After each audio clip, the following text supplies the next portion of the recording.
বিষয়ে আলোচনার জন্য আমাদের সঙ্গে ভার্চুয়ালি যুক্ত হয়েছেন বাংলাদেশ কারুশিল্প উপহার সামগ্রী রফতানিকারক সমিতির সভাপতি রাশিদুল করিম মুন্না। জনাব রাশিদুল করিম মুন্না, এই সময়ের বাণিজ্যে আপনাকে স্বাগত।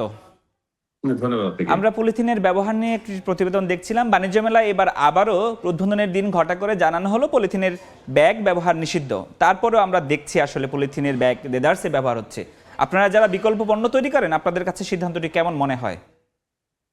ধন্যবাদ আপনাকে। দেখেন, পৃথিবীর এখন প্রায় 100টা দেশে single used plastic bag ban হয়েছে এবং সেই ব্যান করার জায়গাতে কিছু ইনিশিয়েটিভ প্রত্যেকটা দেশের সরকার নিয়েছে জনগণকে নিয়ে।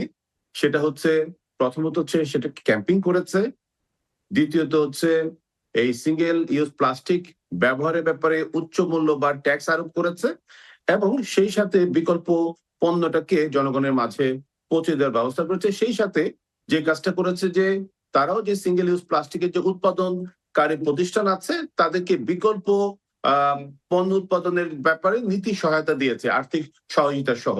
সেক্ষেত্রে আমরা প্রথমত সরকারের উদ্যোগটাকে সাধুবাদ জানাই। এটা একটা পাইলটিং প্রজেক্ট, পরিবেশ মন্ত্রণালয়, বস্ত্র পাট মন্ত্রণালয় যৌথভাবে এইবার বাণিজ্য মন্ত্রণালয়ের সহযোগিতায় একটা উদ্যোগ নেওয়া হয়েছে।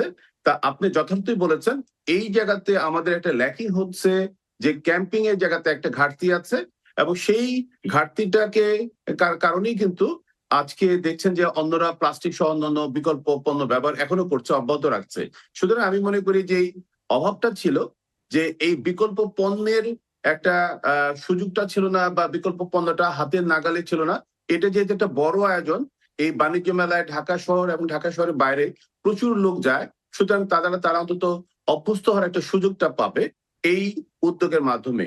কিন্তু আমি মনে করি যে এই যে মানুষের মাঝে যে অ্যাওয়ারনেস এর যে একটা গ্যাপ আছে, আমরা দেখেছি যে প্লাস্টিকটা ব্যবহার হওয়ার কারণে কিন্তু মানব দেহের বিভিন্ন ধরনের ক্ষতি হচ্ছে। আজকে ক্যান্সার বলেন, কিডনি প্রবলেম বলেন, বিভিন্ন ধরনের ডাইরেক্ট কিন্তু মানব দেহে ক্ষতি হচ্ছে এই সিঙ্গেল ইউজ প্লাস্টিকের মাধ্যমে। দ্বিতীয়ত হচ্ছে আমরা দেখছি পরিবেশে একটা বিপর্যস্ত অবস্থা তৈরি হয়েছে, নদী নালাগুলা ভরে গেছে।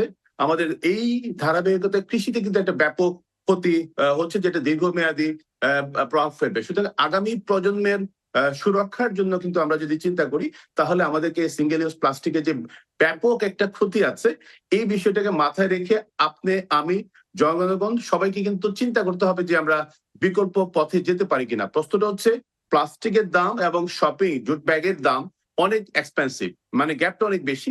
এই জায়গাতে সরকারের কিছু নীতি সহায়তা নেওয়া দরকার, কিছু আইনগত উদ্যোগ নেওয়া দরকার এবং পাশাপাশি আমি মনে করি একটা সমন্বিত পরিকল্পনা নেওয়া দরকার যে আমরা কিভাবে জনগণকে এই জায়গাতে উৎসাহিত করতে পারি।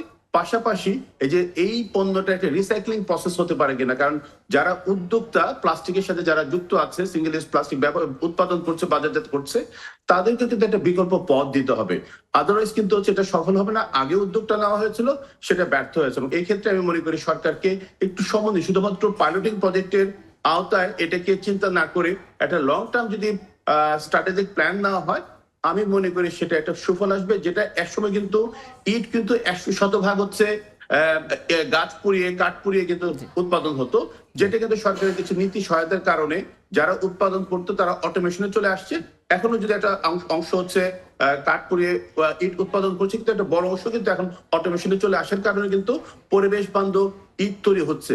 অর্থাৎ বিকল্প পথ তৈরি করার ক্ষেত্রে আমি মনে করি একটা সুদূর প্রসারী লং টার্ম একটা পলিসি গ্রহণ করা দরকার এবং এটি আমরা আশা করছি। এবং সেই সাথে আপনি এবং আমরা যারা মিডিয়াতে আপনারা আছেন, আপনাদের সহযোগিতা চাই, কারণ ক্যাম্পিংটা বা অ্যাওয়ারনেস ডেভেলপমেন্টটা ছাড়া কিন্তু এটা সফলতা আসবে না। আপনি নীতি সহায়তার কথা বলছিলেন এবং আপনারা যারা আসলে বিকল্প পণ্য তৈরি করেন এবং সেটির দামের ক্ষেত্রে নানান পার্থক্য এবং বড় ধরনের পার্থক্য আসলে লক্ষ্য করা যায়, এক্ষেত্রে কি কি নীতি সহায়তা দিলে আসলে আমরা সহজলভ্যভাবে কম দামে আসলে এই সাধারণ ভোক্তারা পাবে, একটু যদি অল্প কথায় বলে, আমাদের সময় একেবারে শেষ। আমি যেটা বলবো সেটা হচ্ছে প্রথমত নীতি সহায়তাটা আসতে হবে যে প্লাস্টিকের সাথে যারা যুক্ত হচ্ছে তাদেরকে বিকল্প পণ্য এবং উৎপাদন প্রক্রিয়াতে তারা কিভাবে বিকল্প পথ খুঁজে পায়, তাদেরকে ফাইন্যান্সিয়াল অ্যাসিস্ট্যান্স সহ এই সুযোগটা দিতে হবে, ট্যাক্স ভ্যাট সহ।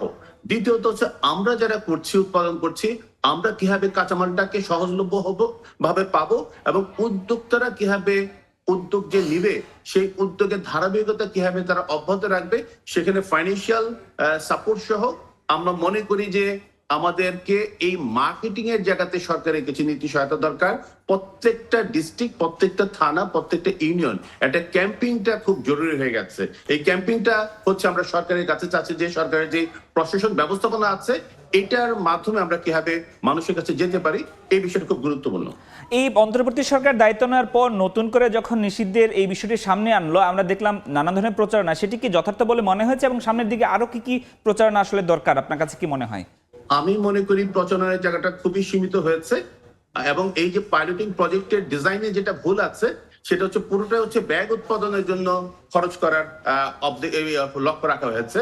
এখানে আসলে 1/3 মিনিমাম রাখা উচিত ছিল ক্যাম্পিং এর জায়গাতে, কারণ মানুষকে জানাতে হবে এই প্লাস্টিকটা হয়তো আমি সহজভাবে পাচ্ছি, সস্তা পাচ্ছি, কিন্তু আমার আগামী প্রজন্মের জন্য যেটা বড় ধরনের হুমকি হয়ে যাচ্ছে স্বাস্থ্যগত দিক দিয়ে চিন্তা করলে, মানব দেহের কথা চিন্তা করলে, এই বিষয়টা আসলে মানুষের কাছে এখনো অস্পষ্ট। সুতরাং যখন এটা মানুষ জানতে পারবে তখন কিন্তু মানুষ, একটা জুট ব্যাগ যেহেতু হচ্ছে 3 থেকে 6 মাস ব্যবহার করা যায়, প্লাস্টিক ব্যাগ কিন্তু একবার কিনে একবারে ব্যবহার করা যায়। সুতরাং আমরা আপনার বক্তব্য পরিষ্কার এবং আশা করি সরকার সেই ধরনের প্রকল্প নিয়ে এবং প্রচারণা নিয়ে এগিয়ে যাবে। আপনাদের সাথে যুক্ত হওয়ার জন্য আপনাকে অনেক অনেক ধন্যবাদ। সরাসরি যুক্ত ছিলাম উত্তরা থেকে। আমাদের সঙ্গে পলিথিনের ব্যবহার নিয়ে আলোচনা করার জন্য যুক্ত হয়েছিলেন কারুশিল্প ও রফতানিকারক সমিতির সভাপতি রাশেদুল করিম মুন্না।